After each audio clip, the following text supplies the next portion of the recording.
Hello, my brothers and sisters in gaming. Welcome back to QuickBird Gaming and to another episode of QuickBird News. I really appreciate you tuning in. I know my thumbnail might have seemed a little antagonistic or over the top. Do I think the AAA gaming space is completely in ruins? Not completely, but there have been a lot of negative developments this week and a lot of disappointing things that we need to talk about.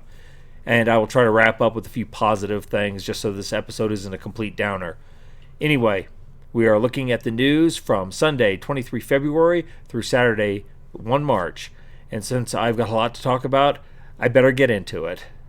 First up, I have to talk about Monster Hunter Wilds, the latest in the franchise that released on February the 27th on Thursday and has shot to, like this headline from IGN says from this article on Friday the 28th, says that Monster Hunter Wilds shoots to over 1 million Steam concurrents, overtakes Cyberpunk 2077 to become the 7th most played game ever, and that is actually been overcome by events now. As you can see that Monster Hunter hit a peak of almost 1.4 million. It's sitting at about 850,000 now as I record this on Saturday night Mountain Time. But that 1.4 million has been enough to move it up to 5th place in the overall, in the historical rankings. It is still about 500,000 behind Counter-Strike 2, so it's unlikely that it's going to break that. But still, this has become the 5th most concurrently played game of all time on Steam. This is a mega success with a lot of people playing. And right now, it is the most game being most played on Steam, with the concurrent players of still 850,000 ahead of Marvel Rivals and the multiplayer shooting games. So it is quite obviously been a tremendous success, to the point that some other publishers are having fun with it. You have this article from Video Games Chronicle from the 27th. Palworld Studio is giving developers a day off to play Monster Hunter Wilds. Pocket Pair says it's been getting mysterious notices from staff saying they may be ill on Friday. And if you scroll down into the article, what they said in their statement is, regarding February 28th, we have received a series of mysterious reports from many employees that they may feel unwell tomorrow, so the company has decided to institute a special holiday, the memo says. So apparently a lot of people in the company, they basically gave them the day off to go out and experience this game. So it has been a mega success so far, but it is a success that is being marred by some controversy and tempered by people's expectations not being met. If you roll over to Steam itself, you can see that right here that it has a mixed review rating as of this Saturday night, with almost 38,000 ratings with a 54% positive. So just over half, and it was below half earlier. So this is not good. And the problem primarily seems to be the optimization for it. I actually watched part of a stream earlier from a player who was playing on PS5. It didn't seem to have any problems. But on PC, there seem to be a lot of problems. And if you start looking at some of these reviews, you start seeing things. Ignoring the glaring performance and networking issues. I don't understand how you managed to make multiplayer so bad. Pseudo multiplayer sucks. This game is unfinished. Constant graphical errors pop in and FPS drops on a 4090. On a fairly high-end video card, they're having a lot of problems. This review, performance and fidelity, reasonable frame rates on everything but the latest GPUs come at the cost of textures that look straight out of a PS2 game half the time. Why do scout flies look like Minecraft particle effects when I'm not 2 inches from them? Why does having more than 2 entities on screen or rotating my camera at all cause stuttering? Next one down. I absolutely love this game. However, in the technical state it is, I cannot recommend it. Capcom needs to stop releasing their games in such a sorry state. 1 in 3 times departing on a quest will crash the game after loading. Frame generation is broken. Without frame generation, the game runs quite poorly on an RTX 4070 Ti. Optimization is horrible. And on and on and on. And there's so many reviews that are making this point. And to this point specifically, when they talk about running on a 4070, you look at the minimum requirements of this game.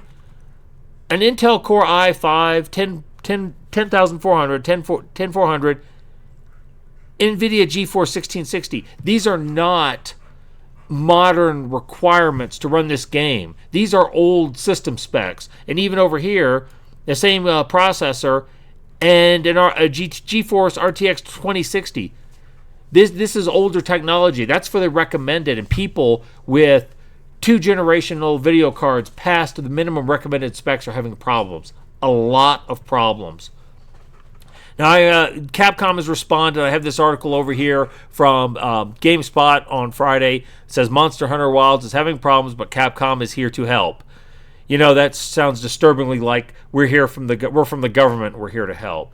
Now, this article had one of the best actual summaries of things you can do, and I will link this article below. I don't know if they took this from a Capcom release or if they've just compiled it, but this was the most complete one I had seen. So I will link this one, and it tells you what you can do to try and get some of this back. But let's just face facts. This is not how a AAA game should be performing. A game that's been in development for a long time, that's got a huge amount of money behind it. Capcom's not a tiny studio. There's no reason for this. There's no excuse for it either. Now, I know a lot of people are having great fun with the game, and I'm glad. I love when games are out and people are having great fun, but an equal number seem to be frustrated. And these aren't the only frustrations. This article from Dual Shockers, also on Friday, Capcom's Monster Hunter Wilds sparks backlash over paid character edits. Character edits in Monster Hunter Wilds are locked behind a $7 paywall, angering fan. So in other words, when you go through your character generation to start your game, and you set your character, okay, and you start playing, you decide later you want to alter it, other than some minor adjustments that you can make, it's going to cost you money, or you're going to have to start your game over. Now, games for 10 plus years have been using such things as, like in Fallout 4, you go to the barber to have your character retooled and look different, in using in-game methods. That has been going on forever.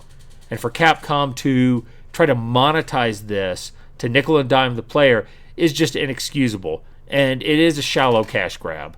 There's no other way to put it. And you can roll down here, and they've quoted some people from sources like Reddit. This is such a dumb thing to do. There's no reason why it has to be this way. It's just a way of nickel and diming people. And I say this as someone who likes the game. Still wish it was just free to edit in general. I always think it's kind of dumb to monetize the ability to change your character in a video game. Capcom has never had the best history. Let me rephrase that. They've never had the most player-friendly history with monetization. They've always been a little shady in this area. So this is just more par for the course. And what this kind of sums up between the bad optimization and anger over the monetization, things like this, it's marring what is clearly and was probably always going to be the biggest release in the first half of 2025. I heard somebody say today that for Capcom, Monster Hunter is really their moneymaker. Forget things like Resident Evil. Monster Hunter is really where they make their money, and they've made their money on this. But I have a feeling it's going to leave a sour taste in a lot of mouths, especially with the optimization issues, when the alphas and the tests and the benchmarks were performing so well, and then you get the paid product and things go to shit. I think that is really going to set a lot of people off. I've said it before, I am an advocate for not buying on day one or pre-ordering products, and this is why. Because you just don't know what's going to happen. So even what is, with Grand Theft Auto very possibly releasing in the second half of this year, that will be the biggest, Grand Theft Auto 6, I should specify. That will clearly be the biggest release of 2025 if that happens, if they don't delay it. And probably, for several years in either direction, it will be the biggest thing to come out. But Monster Hunter Wilds was going to be the biggest thing in the first half of this year. And even though it's done well, it's still going to be kind of tainted by these problems. And this is the best case scenario for this week's news, my friends. Next, I have to talk about Assassin's Creed Shadows because of course I do, because it wouldn't be a game about AAA disasters without talking about Ubisoft at some point. Now, even if this game comes out and does great, the run-up to it and the development has been such a goddamn train wreck. It's going to be studied for a long time. And here's this article from IGN from Monday the 24th of February. People are streaming Assassin's Creed Shadows a month ahead of its official release date. It leaked online.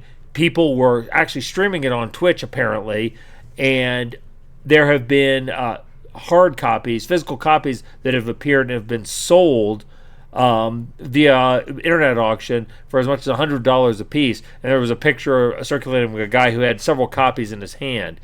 Now, how the hell they allowed physical copies to get out in the world at this point is beyond me. I have no friggin' idea what they're doing over there at Ubisoft. And this article from How To Geek that was released on February 26th, the Wednesday of this week, Ubisoft says Assassin's Creed Shadows leaked footage is real. And they roll down and they say that the gameplay footage that was leaked is real. However, it doesn't mean the footage is exactly how the game will be when it's released. My ass. That is how it's going to be. They're 3 weeks away from their release date. They don't have time to change it. That's how it's going to be. The leak appeared on various online platforms, including social media and streaming sites, showing gameplay and story details. Ubisoft said in a statement, "We are aware players have access to Assassin's Creed Shadows ahead of its official release. The development team is still working on patches to prepare the experience for launch. Any footage shared online does not represent the final quality of the game." Yada, yada, yada, yada. And, I mean, like I said, this has just become the routine for Ubisoft at this point. I don't know how Assassin's Creed Shadows is going to perform. It may end up doing really well. But you want to talk about taking the long, torturous road to getting there. Ubisoft has no rival when it comes to that these days. And next there's this, where the hit parade just keeps on rolling. Warner Brothers reportedly cancels Wonder Woman, closes Monolith and other studios, and then this report was confirmed. This article published on Eurogamer on Tuesday, 25 February, basically outlines that Warner Brothers has indeed canceled this game. They've closed 3 studios, the Monolith, Player First Games, and Warner Brothers Games San Diego, calling the move a strategic change in direction. And then they confirm in their press release the development of Monolith's Wonder Woman game will not move forward. Now, for those of you who don't know, Monolith is an old studio. I think it was founded in the early 90s. It was responsible for some awesome games like Fear and the Middle-earth Shadow of Mordor game, which I'm playing through right now for the first time and really enjoying it. It is really innovative. It's basically Batman in Middle-earth with the combat and the stealth, but it is a lot of fun, and now that studio is going to shut down. Let's see, down here, Monolith Productions was the longest running of the 3 studios, founded in 1994. It had an impressive portfolio, including The Operative, Fear, No One Lives Forever, Fear, Condemned, and Middle-earth, Shadow of War. Warner Brothers Games San Diego was founded in 2019, while Player First Games was responsible for the free-to-play fighter Multiversus, which, as I detailed a week or two ago, is also shut down. Now you go over to gamesindustry.biz, this was also posted on Tuesday the 25th, and they say that it's unclear how many developers will be impacted. But Monolith's LinkedIn profile states it employs 201 to 500 people. Warner Brother Games San Diego lists 51 to 200, and Player First 11 to 50. So anywhere from 250 to up to 750 staff are going to be laid off if this is a clean sweep for Warner Brothers. So this is pretty catastrophic in terms of development, in terms of just the games industry, with just a high number of closures and layoffs. And then this game from this article from Engadget on Wednesday the 26th, Shadow of Mordor's innovative Nemesis system is locked behind a patent until 2036. Now again, for those of you who don't know, the Nemesis system was something that was put into Middle-earth, Shadow of Mordor, and Shadow of War by Monolith. It essentially is a system, kind of an algorithm that works behind the scenes in the game. When named enemies are defeated and are brought back, they remember the player, they remember the player's actions, they also remember if they defeated the player, they act accordingly, their dialogue changes accordingly, and it's just a really neat system. Warner Brothers snapped it up and patented it so nobody else could use it, and now that patent is, it was going to be in Wonder Woman. Monolith had said they were developing Wonder Woman with that system in mind. It would have only been the 3rd game to use it in 10 years, and now that patent is probably going to languish. I think Warner Brother, as Monolith's parent studio, could dust it off if they want, But whether they will or not, I mean, whether Warner Brothers will even exist as a viable gaming studio 5 years from now at this rate is questionable.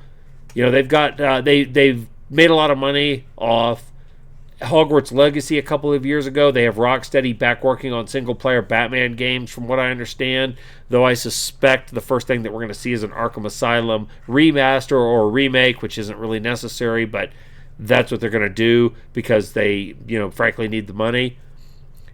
But it's quite possible that the Nemesis system will just never be seen again, or not for at least 10 years. This is assuming, as you read the article, that they pay the fees to keep the patents updated. So then, and three subjects we've discussed here, and three major, one bittersweet victory for the gaming industry with Monster Hunter Wilds, and then two defeats, and there's more to come. Next, we have this article from GameSpot that was published on February 25th on Tuesday. The Callisto Protocol dev cuts more jobs in gaming's latest layoffs. And scroll down here, Striking Distance Studios, the Krafton-owned studio that made 2022's Callisto Protocol and 2024's Redacted, has undergone a new round of layoffs after a previous round of cuts in 2023. And basically they said they reduced the size of their team to remain agile, which means that they are having to bleed off more people than they can afford to pay.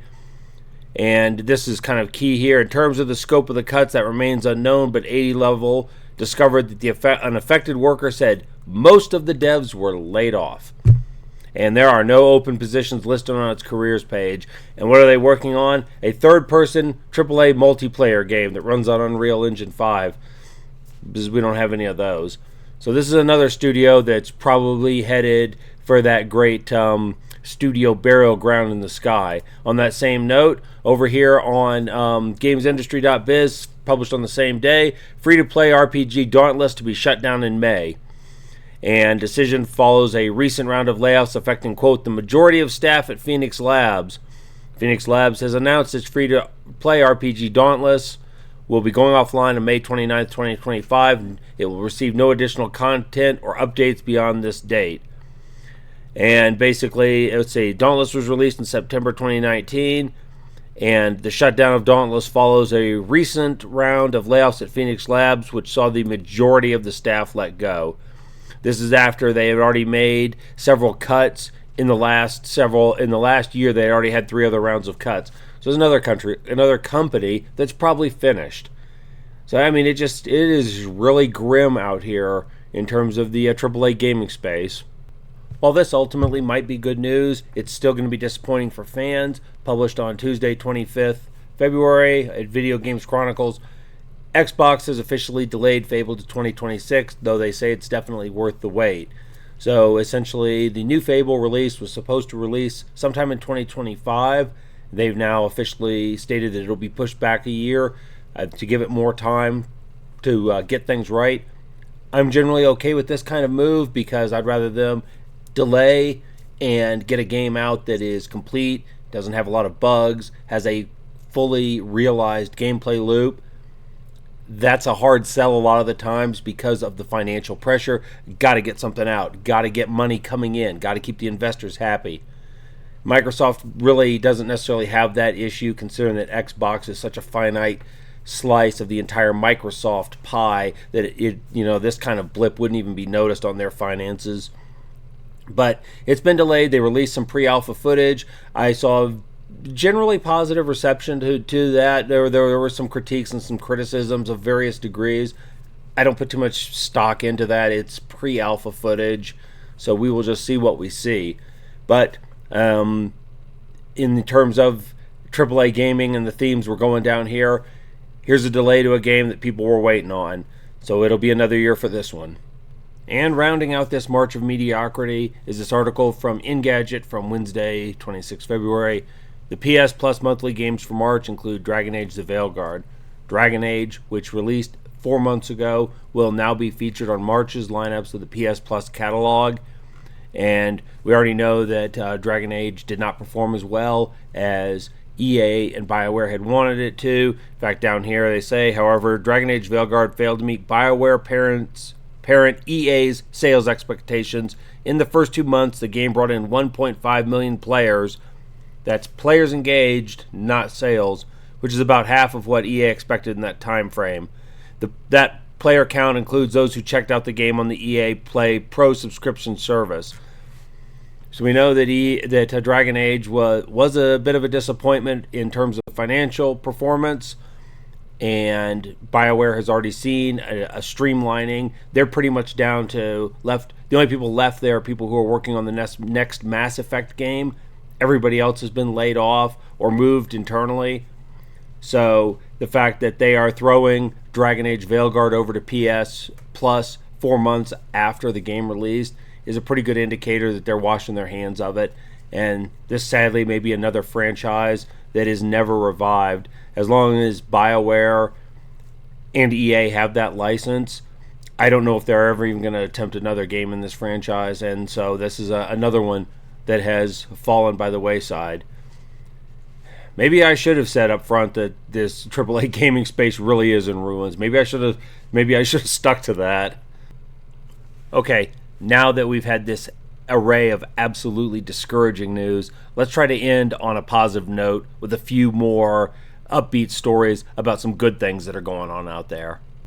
First up in our array of good news here is this article from Neowin, which was published on Thursday, 27 February. Metro series developer rebrands to Reburn, unveils new sci-fi shooter La Quimera.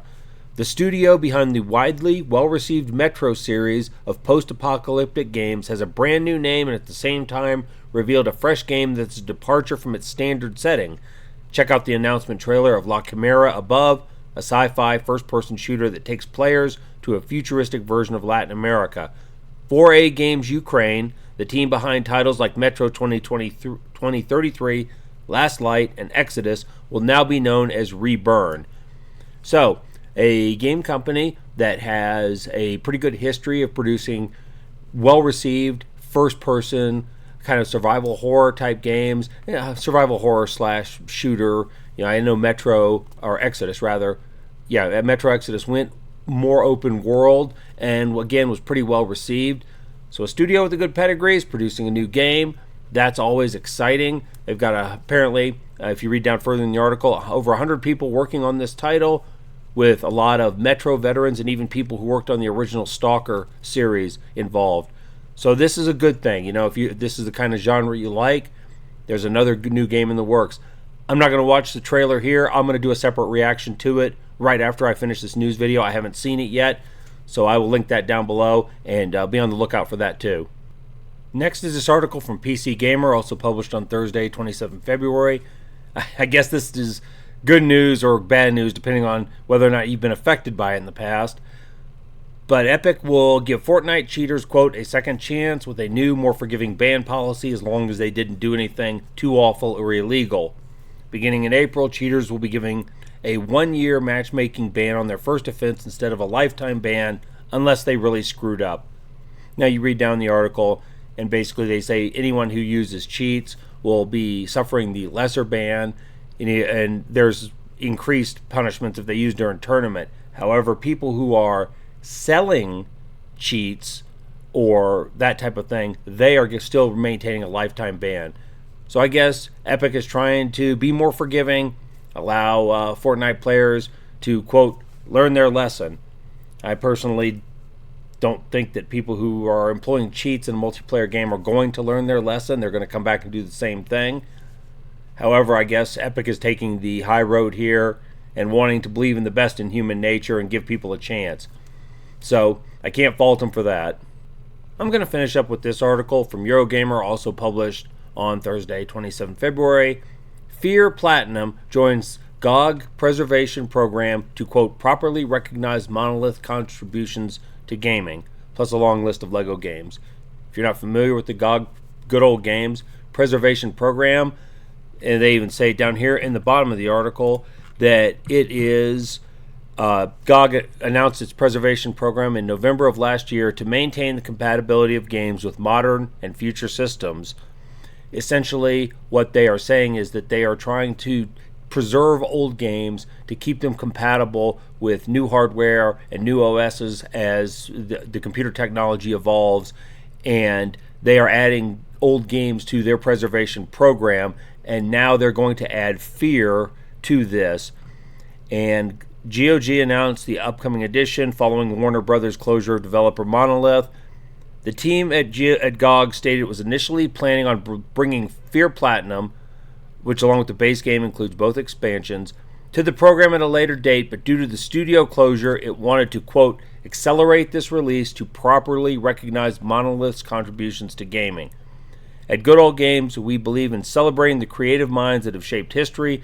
Monolith Productions has given players some of the most unforgettable experiences, blending groundbreaking gameplay with rich storytelling, the team wrote on social media. To honor their legacy, we're proud to announce that Fear Platinum will be joining the Good Old Games preservation program, and sooner than planned, with other Monolith icons to join eventually as well. I like this. I really like to see old games preserved. There are so many games that have been lost to the sands of time, games that you just can't get anymore because the publishers have gone out of business but retained the IPs, and short of doing things like emulating them or other semi or illegal type of acquisition, there's no way to play these old games. I love to see old games being preserved. So the fact that they're going to be preserving Fear with Monolith's closure really makes me feel good. This is kind of like I said about the other last two articles. We got a few bright shining lights in the sea of bad news. So this is a good thing.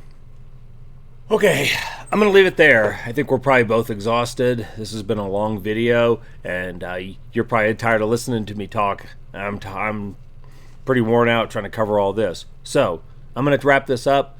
As always, I thank you if you've hung with me till the end here. I appreciate your patronage and your engagement.